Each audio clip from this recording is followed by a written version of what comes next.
wandering in the tall grasslands across windy deserts, deep within tropical forests, upon high mountains, and even in the middle of the stormy sea, in any warm or safe place, sometimes where you least expect it, there is a hidden creature. For some people, they inspire fear and hatred, yet for others they are objects of worship and reverence. They are unlike any other creature, a master carnivorous animal, a cold-blooded predator, a powerful symbol, the snake. Snakes are one of the most abundant groups of carnivorous animals on Earth. They appear on all continents except Antarctica and thrive in large areas across the Pacific and Indian Oceans. The snake lineage is vast, with more than 20 distinct families and over 300–400 species. Snakes can be incredibly small, from just a few dozen centimeters long to immense creatures 5 times the length of a grown man. Their prey can be as small as insects and other invertebrates, or as large as buffalo and crocodiles, and they even prey on other snakes. They evolved from reptiles during the Cretaceous period more than 100 million years ago. Following the extinction of the dinosaurs, they diversified strongly and became a dominant and formidable group of carnivorous animals. Snakes subdue their prey in various ways. Some use venom, others kill by constriction, and some even swallow their prey alive. For venomous snakes, they often need only one precise bite to inject their venom. The snake will then wait until the venom has incapacitated or killed the prey before beginning to consume it. Meanwhile, non-venomous constrictors such as pythons and boas use their powerful jaws to seize their prey before wrapping their muscular bodies around it, cutting off blood and oxygen flow. These powerful snakes can sometimes kill large mammals. However, the majority of snakes tend to prey on smaller mammals such as rats and mice. Snakes will swallow their prey whole often, while it is still alive if they are not constrictors or venomous. Snakes have no arms or legs. Instead, their skeleton is composed of 200 to 400 vertebrae, each with a pair of associated ribs. These ribs connect to strong muscles and large belly scales or scutes, allowing snakes to move with precision and power without the need for limbs. Snakes crawl on the ground, climb trees, and some even swim with grace. Most of them move using a method called lateral undulation, where they move their bodies from left to right in an S shape, creating a very unique and efficient way of moving. Although this can look quite fast, it is not always the case.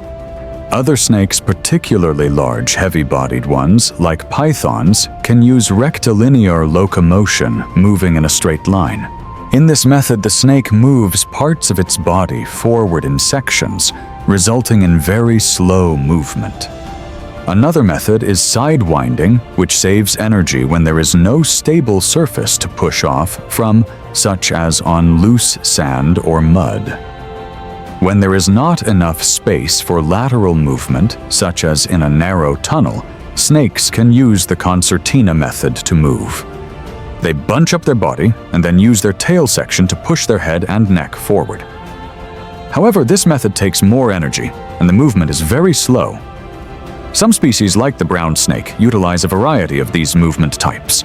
There are even types of snakes in Southeast Asia, known as flying snakes, that can launch themselves from trees and glide through the air for distances of several tens of meters. They can even turn and maneuver their bodies while airborne. To adapt to the shape of a long, slender body, the internal organs of the snake are arranged sequentially from front to back, rather than side by side. Most snakes have only one functional lung. Perhaps the snake's most remarkable sensory organ is associated with its throat and tongue. With its forked tongue, the snake can pick up tiny chemical particles in the air and transfer them to a sensory area in the roof of its mouth, called the Jacobson's organ. Thanks to this, snakes can effectively smell and taste their environment, and the forked nature of the tongue even helps them sense the direction from which a smell is coming. That is why a snake's tongue can be seen continuously flicking in and out, tasting everything around it to determine if prey or a predator is nearby. The sensory strengths of snakes are not all the same. Some snakes can see with 2 eyes very well, while others can hardly distinguish between day and night. However, they commonly have the ability to respond quickly to movements. Snakes are also very sensitive to vibrations transmitted through the air, and especially through the ground. They can easily sense the approach of any animal near them. Some snakes, such as pit vipers and pythons, even have highly sensitive heat-sensing organs that allow them to detect the faint infrared signature of warm-blooded animals. These pit organs are located in deep grooves on the face or along the snake's mouth. Thanks to a lower jaw that is divided into 2 separate mobile parts, snakes can open their mouths incredibly wide to swallow large prey. Contrary to what people might think, the snake's jaw does not unhinge. Instead, the entire jaw structure is flexible and connected by elastic ligaments, allowing the snake to swallow animals much larger than its own head, including large mammals. Unlike what many people imagine, a snake's skin is typically dry and soft, not sticky at all. The entire length of the snake's body is covered with scales of different sizes and shapes. Even the eyes of the snake are covered with a transparent scale called a brill or spectacle, which protects it. The shape and number of scales are often used by herpetologists to distinguish between different species. The structure of the external scales is often directly related to the lifestyle and habitat of the snake. All species of snakes shed their skin at different stages in their life, a process called ecdysis.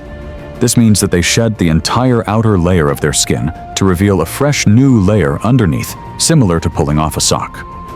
This process also cleanses the snake's body of parasites.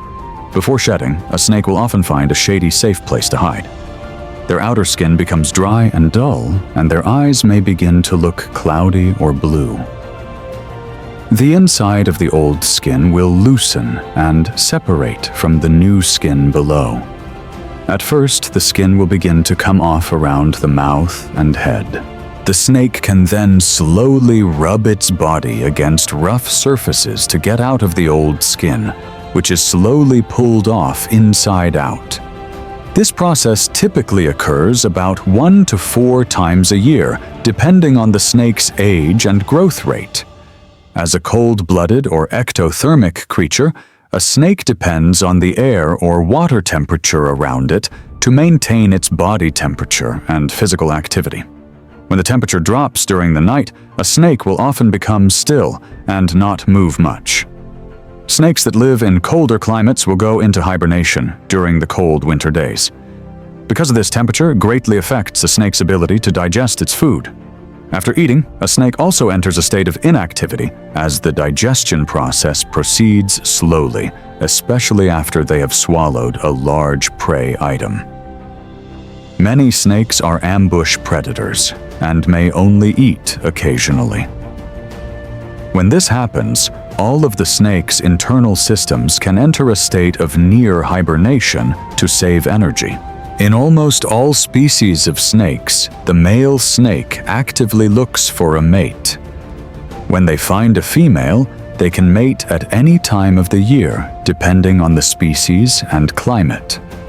All species of snakes use internal fertilization for reproduction.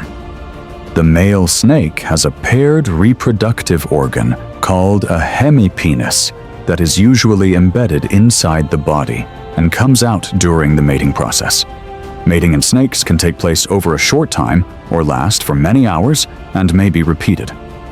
With some species, the mating process will be preceded by a battle or ritual combat between males to determine which one has the right to mate with the female. Meanwhile, in some other snake species, a male may mate with many females. Similarly, in some species, a female snake may also mate with many males. Most snakes are oviparous, meaning they lay eggs. Typically, they will leave these eggs to incubate on their own. Because they are wrapped in a soft, leathery shell, the baby snakes can easily push their way out of the eggs when they hatch. Some species of snakes, such as pythons, will protect their eggs until they hatch. They may even try to keep the eggs warm by coiling around them and shivering to generate heat. However, some other species are viviparous, keeping the eggs inside their bodies until they hatch and giving birth to live young. After being born or hatching, the young snakes will have to take care of themselves.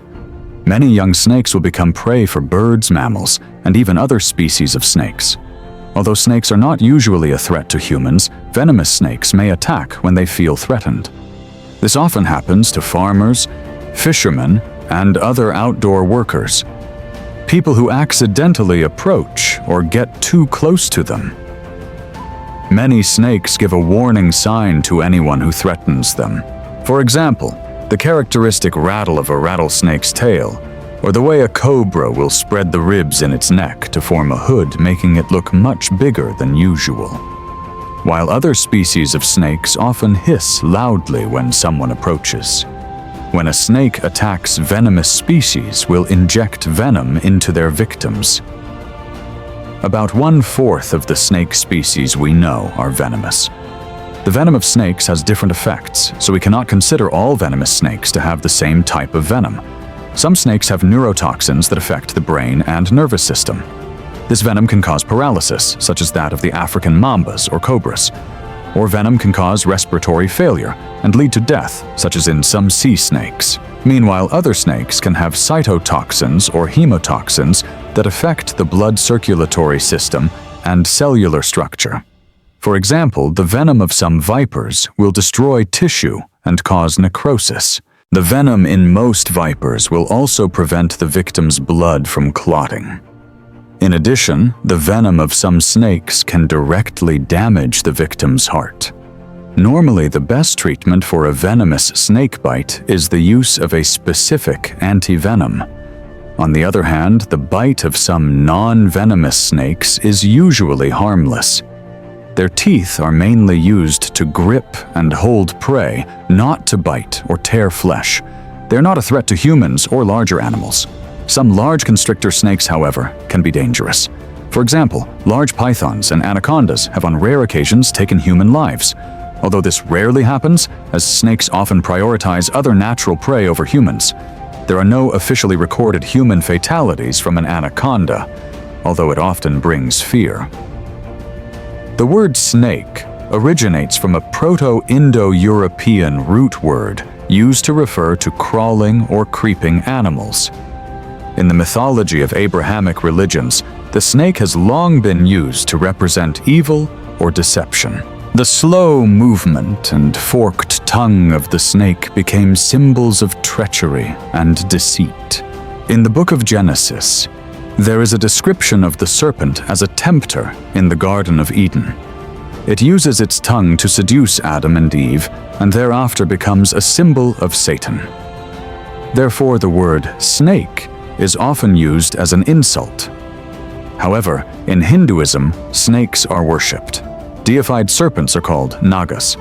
Every year, these serpent gods are worshipped at festivals all over India.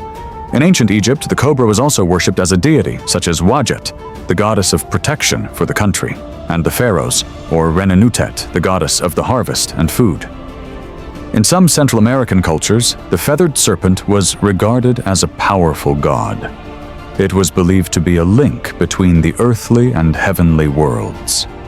The image of the snake was also associated with the legend of a great flood, and it was sometimes seen as the initiator of this flood. Similarly, Northern European culture often describes a giant serpent that surrounds the whole world called Jormungandr. The Ouroboros, an ancient symbol depicting a serpent swallowing its own tail, has become a symbol of eternity and immortality. Meanwhile, in Greek mythology, snakes have a dual role. In many stories, snakes are associated with venomous enemies, like the Gorgon Medusa, but at the same time, the snake is also a symbol of healing and immortality. The constant shedding of a snake's skin symbolizes renewal and recovery. The symbol, the rod of Asclepius, still exists to this day as a symbol of medicine. Today, snakes are often kept as pets, especially smaller species because they do not need much space or intensive labor. They do not need to be fed regularly, usually once every 1 to 2 weeks.